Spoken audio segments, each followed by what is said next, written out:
The great thing about this is that you have absolutely no idea what the finished painting's going to look like. It's just a nice little surprise at the end.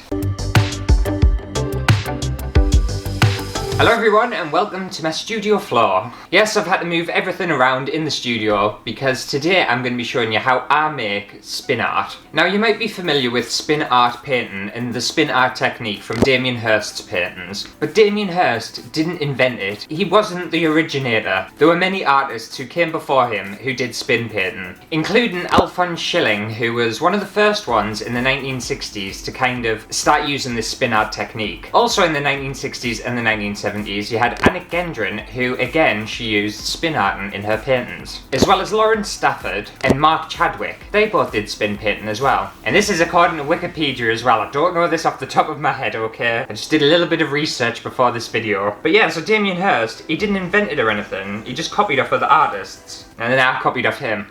But my technique is very different to Damien Hirst. I would describe my technique as more primitive and a little more hands-on as well. But I'm going to show you how to make it, and then maybe you want to try some at home too. So first up, I've got some MDF cut into circle shapes, and I just painted them with a gloss paint. And I've done 5, I'm going to do 5 paintings today, and the gloss paint's in all different colours. So you've got like a little disc that looks like this. And I like gloss, there's just something nice about it. I like the texture. And then I suppose my machine for doing spin art is this little rotating cake stand.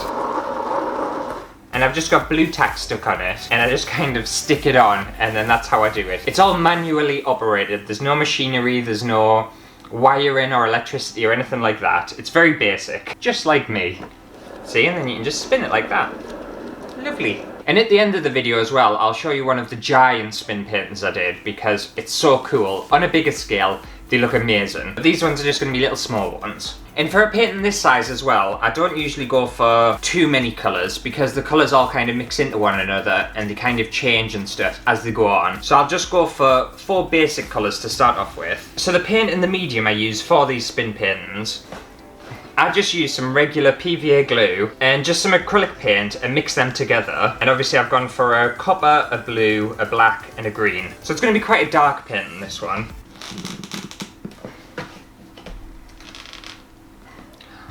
Help if I could get my glue open. Come on.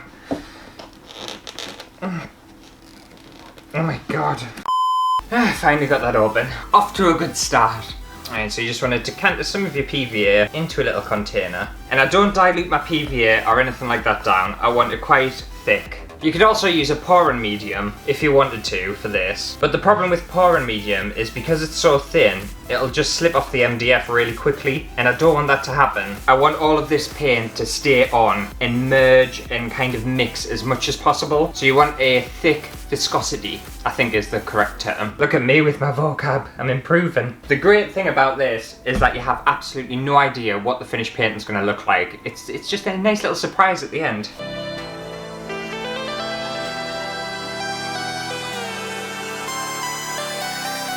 Okay, so I've got my paints mixed up, and now it's time for the fun part. And basically, there's no rules really, you just put the paint onto the MDF, and then we spin it. There's no technical aspect to it at all. But what I will say is just start off with small parts, and then we'll add more as we go on, if we need to. And when you're putting your paint down, you want to make sure that bits of different colours are in different areas because they're going to push out and they're all going to mix together and create really cool like textures and patterns and stuff. So don't be too rigid with it. Or you can if you want to, it's up to you. It's your choice. Right, I think that'll be a good start. And now for the fun and messy part. And obviously, if you're going to do this, make sure you put some stuff down and make sure you wear some old clothes because you're going to get splashed with paint. Right, let's start.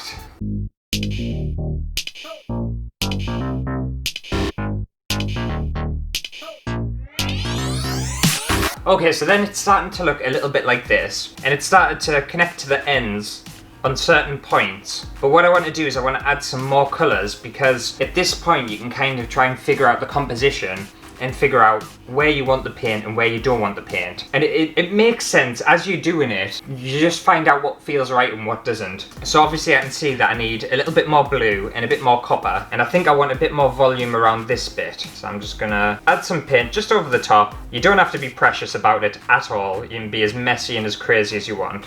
I'm just gonna add a tiny bit of black into the center as well. Right, and back to spinning.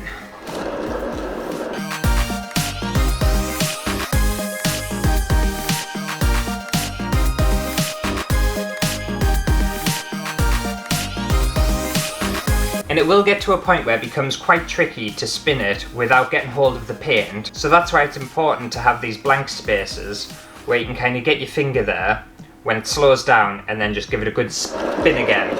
And the further you get on with it, the harder it's going to become.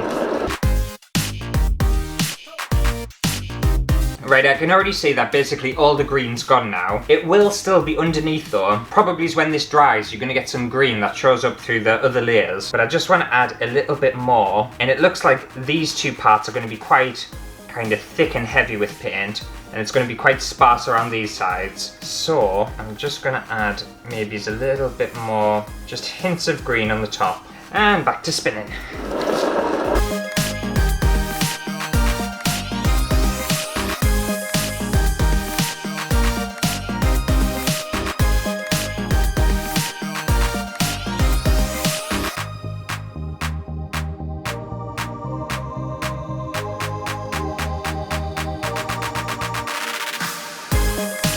Okay, I think I'm pretty pleased with that. I think it's going to look really cool once it's dry. And you can already see here, like, look at that.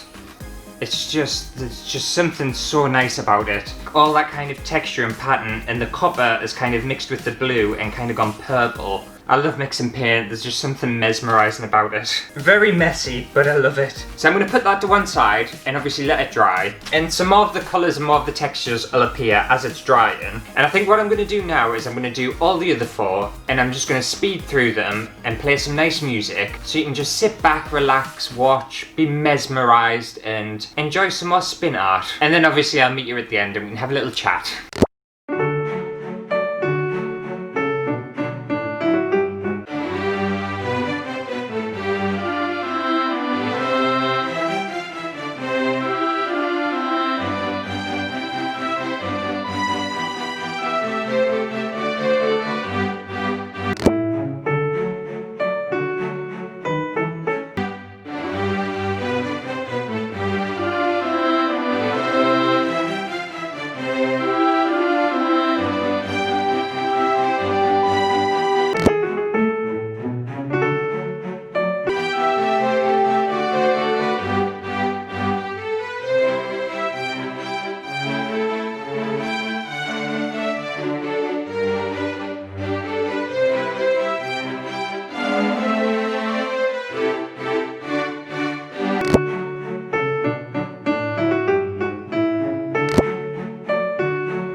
Okay, so that's the final painting finished, and as you can see, it creates a lot of mess. I've got paint on my legs, I've got paint on my arms, I've got paint everywhere, but I think all of these are going to turn out so good. I'm looking at them now, and I think they're going to be some of my best paintings, you know. Not to blow smoke up my ass or anything like that, but I'm going to leave them to one side for a few days, and we'll let them set, and then I'll show you the results in a much closer look, and I'll also try and hunt around for that bigger one that I created, because that big one's so good, just so you can see it on a little bit of a larger scale. So yeah, I'll see you in a few days.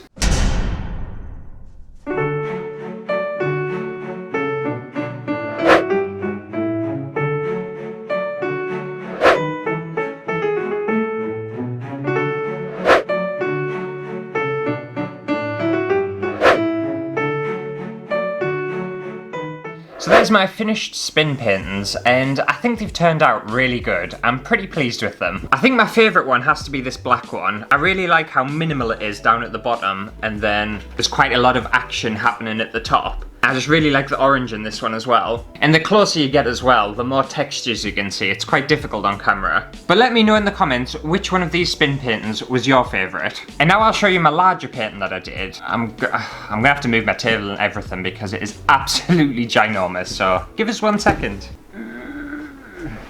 Yeah, so this one I created a good few years ago, and as you can see, bigger is always better when it comes to spin painting.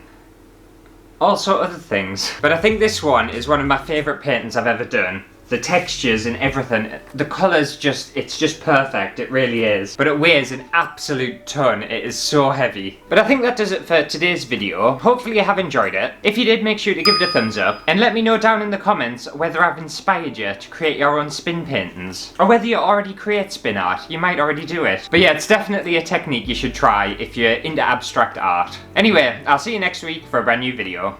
Bye! Just roll you out.